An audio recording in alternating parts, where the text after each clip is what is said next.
नमस्कार, मैं प्रवीण गौतम। दोस्तों, वीडियो में बात करेंगे कि बिहार में 10,000 वाली योजना को लेकर पीएम मोदी ने जो 10,000 की मुफ्त रेवड़ी आज ट्रांसफर की है, 10-10 हज़ार रुपये महिलाओं के खाते में ट्रांसफर किए हैं, उसे लेकर प्रियंका गांधी ने क्या जवाब दिया है। पीएम मोदी ने दावा किया कि नरेंद्र भाई और नीतीश भाई महिलाओं के साथ हैं।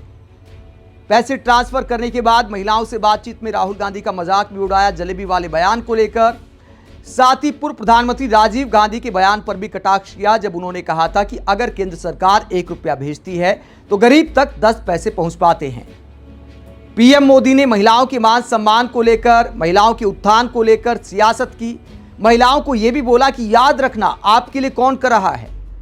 आरजेडी के शासनकाल का जिक्र भी किया तो साफ तौर पर सरकारी कार्यक्रम में पीएम मोदी ने राजनीति की तो प्रियंका गांधी ने भी जवाब दिया है। प्रियंका गांधी ने सवाल उठाया है कि नरेंद्र भाई और नीतीश भाई इससे पहले कहां थे। महिलाओं को क्या बोला प्रियंका गांधी ने। 10,000 रुपये जो महिलाओं को मदद दी गई है मुख्यमंत्री महिला रोजगार योजना के तहत, उस पर प्रियंका गांधी क्या कहती है पीएम मोदी और नीतीश कुमार को, जरा सुनिए। चुनाव के आज शायद 1-1.5 महीने पहले हम चुनाव आ रहा है तो आपको 10,000 रुपए मिल रहे हैं, तो ऐलान हो गया है कि आपको 10,000 रुपए दिए जाएंगे। 20 सालों से यहां कौन सरकार में रहा? 20 सालों से किसने नीतियां बनाई? 20 सालों से ये 10,000 रुपए आपको क्यों नहीं दिए? अब चुनाव आ रहा है तो उन्होंने कह दिया कि 10,000 रुपए आपको मिलेंगे, लेकिन ये नहीं कह रहे कि हर महीने मिलेंगे। ये नहीं कह रहे कि आपका मानदेय 10,000 रुपए हो जाएगा, कि उसको बढ़ाकर हम आपको 10,000 रुपए देंगे। ये सिर्फ ये कह रहे हैं कि अब बड़ी संख्या में हम महिलाओं को 10,000 रुपए दे देंगे। क्यों? ताकि आप अपना वोट उनको दें। सिर्फ एक ही मकसद है, एक ही नियत है। नीतीश जी, मोदी जी, अमित शाह जी आज इस शक्ति को पहचान रहे हैं। इस शक्ति को पहचान रहे हैं क्योंकि वो जानते हैं कि महिलाओं के समर्थन के बिना वो फिर से सत्ता में नहीं आ सकते। आज उनको अचानक दिख रहा है कि अगर महिला का वोट मिलेगा तभी हमारी सरकार बनेगी। इसीलिए सारी नई नई स्कीमें निकल रही हैं चुनाव से पहले पहले। लेकिन बहनों, हम महिलाएं तेज भी होती हैं, हमें लोगों की नीयत जल्दी समझ में आ जाती है। अगर हम अपनी बेटी के लिए कोई लड़का देखने जा रहे हैं, सबसे पहले हम उसकी नीयत देखते हैं क्या है, समझ जाते हैं कि किसकी नीयत में खोट है। तो जब आपको सिर्फ चुनाव के पहले स्कीम दी जा रही है, सिर्फ चुनाव के पहले पैसे दिए जा रहे हैं, आपको समझना चाहिए कि नीयत में खोट है। लेकिन आपकी जो इतनी बड़ी शक्ति है वो आप खुद नहीं पहचान पा रही हैं। अगर आप एकजुट हो जाएंगी, इस देश की आधी आबादी है, देखते हैं कौन रोक सकता है आपको। देखते हैं किसकी हिम्मत है, किसी भी पार्टी की हिम्मत हो कि आपको 3,000 रुपए का मानदेय दें महीने में।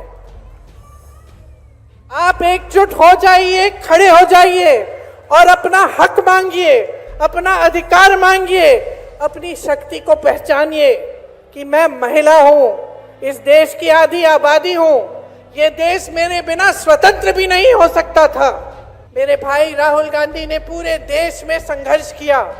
किस लिए? सामाजिक न्याय के लिए। और सामाजिक न्याय में शामिल क्या है कि महिलाओं को न्याय मिलना चाहिए, कि महिलाओं को सम्मान मिलना चाहिए। इसलिए आज ज्यादा लंबा नहीं बोलूंगी, सिर्फ ये कहूंगी कि चुनाव आने वाला है, परिस्थितियों को समझ लीजिए। आपकी अपनी परिस्थितियां जो हैं उनको आप समझती हैं, जो चुनावी परिस्थितियां हैं, जो राजनीतिक परिस्थितियां हैं, उनको भी समझिए। और ये समझिए कि इस चुनाव में नीतीश जी और भाजपा की सरकार को आपको हराना पड़ेगा। अगर आप सम्मान चाहते हैं, अगर आप न्याय चाहते हैं, तो एक नई सरकार बिहार में बनानी बहुत ही जरूरी, बहुत ही महत्वपूर्ण है। तो प्रियंका गांधी कहती हैं कि वोट के बदले 10,000 रुपए दिए जा रहे हैं। इससे पहले 20 साल तक पीएम मोदी और नीतीश कुमार कहां थे? प्रियंका गांधी ने महिलाओं के मान सम्मान का मुद्दा उठाया कि एक बार महिलाओं को पैसा देकर एक तरह से वोट खरीदने की कोशिश की जा रही है। महिलाओं के मान सम्मान की बात जहां तक है तो मोदी सरकार और नीतीश कुमार की सरकार ने क्या किया?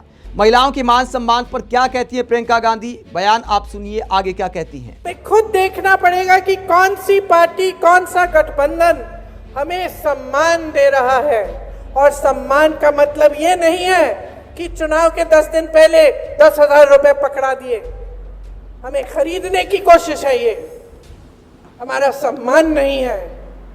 हमारा सम्मान तब होगा जब आपको मानदेय, हर महीने का मानदेय सही मिलेगा। सम्मान तब होगा जब आपको पैरों पे खड़े होने के लिए पूरी तरह से सरकार आपका समर्थन करेगी। आपका सम्मान तब होगा जब आपकी बेटियां पढ़ने जाएंगी और अपने आप को सुरक्षित समझेंगी। और मैं आपको सीधा सीधा बता देती हूं कि भाजपा की सरकार, नीतीश जी की सरकार आपको कभी इस तरह का सम्मान नहीं देंगे। 20 सालों से इनकी सरकार चल रही है। आप आवाज उठाती हैं तो क्या होता है? यहां मंच पे कहा, आप आवाज उठाती हैं तो आपका मुंह बंद किया जाता है। पुलिस आ जाती है आपको पीटने, आपको गिरफ्तार करने के लिए। क्यों? अपराध कर रही हैं आप। अपराधियों को तो गिरफ्तार नहीं किया जा रहा है, लेकिन आप आवाज उठा रही हैं, आप अपना हक मांग रही हैं। आप कह रही हैं कि मैं 8 से 10 घंटे काम करती हूं, मुझे ये 1,000-1,500 रुपए का मानदेय, ये 3,000 रुपए का मानदेय स्वीकार नहीं है। मुझे सम्मानजनक मानदेय दो। तो आपको पीटा जाता है, आपको पकड़ के थाने ले जाया जाता है। ऐसी सरकार कभी आपका सम्मान नहीं कर पाएगी। तो प्रियंका गांधी महिलाओं को याद दिलाती हैं कि जब सड़क पर महिलाओं को पीटा जाता है, जब बेरोजगारों की भीड़ में महिलाएं भी होती हैं, तो पुलिस उनका कितना लिहाज करती है और नीतीश कुमार ने कितना संज्ञान लिया। पीएम मोदी ने महिलाओं के मान सम्मान का कितना ख्याल रखा। बिहार में नौकरी मांगने वाली महिलाओं को, संविदा पर काम करने वाली महिलाओं को प्रियंका गांधी याद दिला रहे हैं कि आपका मानदेय कितना बढ़ाया गया, आपके लिए रोजगार के कितने अवसर पैदा किए गए। एक बार में 10,000 रुपए देकर एहसान जताया जा रहा है, ये प्रियंका गांधी आरोप लगा रही हैं। आप चुनाव के नजदीक 75 लाख महिलाओं को 10,000 रुपए ट्रांसफर करने वाली नीति को लेकर क्या सोचते हैं? क्या ये चुनाव के लिए किया गया है या वाकई 10,000 में महिलाओं का कल्याण हो सकता है? कमेंट बॉक्स में अपनी राय जरूर दें, साथ ही चैनल को सब्सक्राइब भी करें। नमस्कार।